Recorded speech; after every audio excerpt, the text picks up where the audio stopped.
안녕하세요. 미국 유학고수 TV 시청자 여러분들, 유학고수입니다. 오늘도 멤버 여러분들이 보내주신 질문에 대해 함께 이야기 나누는 시간을 가져보겠습니다. 오늘의 질문은 미국 생활과 아이의 학교 적응에 대한 주제로 아주 많은 분들이 공감하실 만한 내용입니다. 먼저 질문부터 읽어보겠습니다.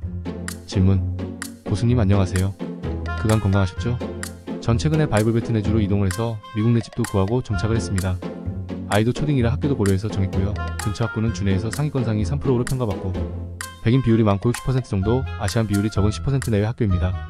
보통 이 지역 오시는 분들이 아시안 많은 학교 근처로 정착하는데 저는 인종적 다양성을 고려하여 미국 내 인종 비율과 비슷한 곳으로 정했고, 리얼터 분께 제가 좀 일반적이지 않은 케이스라고 들었습니다. 서론이 길었네요. 아이는 8살이라 적응을 잘하리라 생각합니다. 다만 초등학교 입학 후 부모로서 아이가 잘 적응할 수 있도록 챙겨줘야 할 부분이 있다면 조언을 받을 수 있을까요?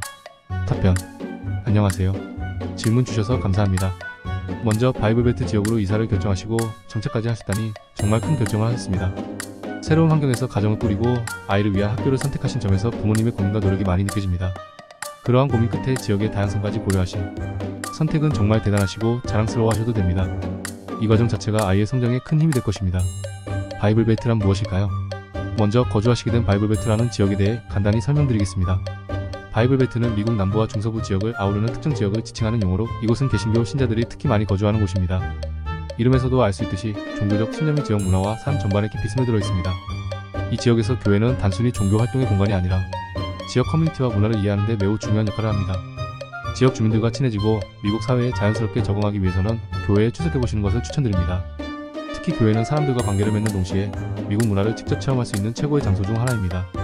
미국 교회와 한인교회. 미국 생활의 프로팁으로 말씀드리자면, 저같은 미국 생활에 익숙한 사람들은 개개인들이 주로 다니는 미국 교회에 출석합니다. 이곳에서는 지역 주민들과 친밀한 관계를 맺고 미국 문화를 깊이 이해할 수 있기 때문입니다. 하지만 미국 생활 초보자들에게는 한인교회를 추천드립니다. 특히 8세 아이를 둔 경우 언어와 문화를 동시에 적응해야 하기 때문에 한인교회가 훨씬 효과적일 수 있습니다. 왜 한인교회가 좋을까요? 언어와 정서적 안정. 한인교회는 아이와 부모님 모두에게 언어적, 문화적으로 편안한 환경을 제공합니다. 아이는 한국어를 사용하는 또래 친구들과 함께 시간을 보내며 자연스럽게 안정감을 느끼게 됩니다. 이는 미국 학교에서의 적응 스트레스를 완화하는 데도 큰 도움이 됩니다. 또래 친구들과의 유대관계 형성. 8세라는 나이는 친구들과의 관계가 무엇보다 중요한 시기입니다. 미국 문화에 대한 적응과 별개로 아이가 한인교회에서 또래 친구들과 어울리며 우정을 쌓는 것은 매우 소중한 경험이 됩니다. 이 경험을 통해 아이는 자신감을 얻고 미국 생활에 대해 긍정적인 태도를 가지게 될 것입니다. 부모님을 위한 네트워킹. 한인교회는 부모님께도 중요한 네트워킹 장소가 됩니다. 다른 한인 부모님들과 경험을 나누고 서로의 정보를 공유하면서 미국 생활의 여러 난관을 함께 해결할 수 있습니다. 예를 들어 학교 정보, 지역생활 꿀팁 등 실질적인 도움을 받을 수 있습니다. 아이의 학교 적응을 돕기 위한 구체적인 팁. 이제 아이가 초등학교에 잘 적응할 수 있도록 부모님이 어떤 도움을 줄 수 있을지 구체적으로 살펴보겠습니다. 1. 담임 선생님과의 소통. 학교 생활 적응의 핵심은 담임 선생님과의 긴밀한 소통입니다.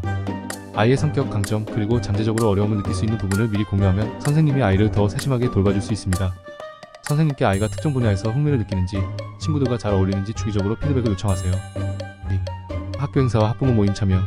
학교에서 열리는 각종 행사나 학부모 모임에 적극적으로 참여해보세요. 이는 아이가 학교 생활에 더 빨리 적응하는 데 도움이 됩니다. 또한 다른 학부모들과 교류하면서 아이의 친구 관계를 넓히는 기회가 됩니다. 3. 또래 관계 형성 지원. 학교 밖에서도 친구 관계를 형성할 수 있도록 플레이데이트를 제안하거나 아이가 관심을 가질 만한 방과 후 활동에 참여시키세요. 또래 아이들과의 자연스러운 교류는 학교 생활에 대한 자신감을 키워줍니다. 4. 정서적 안정과 대화. 아이가 학교에서 느끼는 감정에 관심을 기울이는 것이 중요합니다. 매일 저녁 오늘 학교에서 어떤 일이 가장 즐거웠어? 힘들었던 점은 없었어? 같은 질문을 통해 아이와 대화를 나누세요. 부모님이 아이의 정서를 이해하고 있다는 것을 느끼면 아이도 더 안심하고 학교 생활을 즐길 수 있습니다. 5. 문화적 적응 지원. 미국 학교의 학습 방식과 문화적 차이를 미리 알려주세요.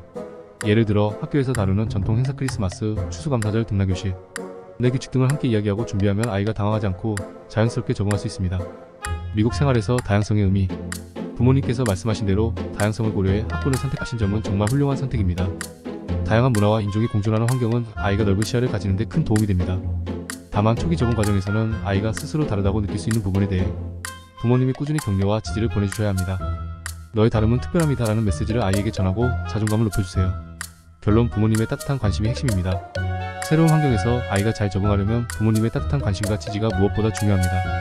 한인교회를 통해 또래 친구들과 유대감을 쌓고 지역 커뮤니티에 참여하면서 서서히 미국 생활에 적응한다면 아이는 건강하고 밝게 성장할 것입니다. 아이뿐 아니라 부모님도 새로운 환경에서 많은 도전을 마주하실 텐데요. 그 과정에서 너무 완벽하려고 하지 마시고 천천히 가족 모두 함께 성장하는 기회로 삼으시길 바랍니다. 멀리서나마 진심으로 응원합니다. 힘내세요.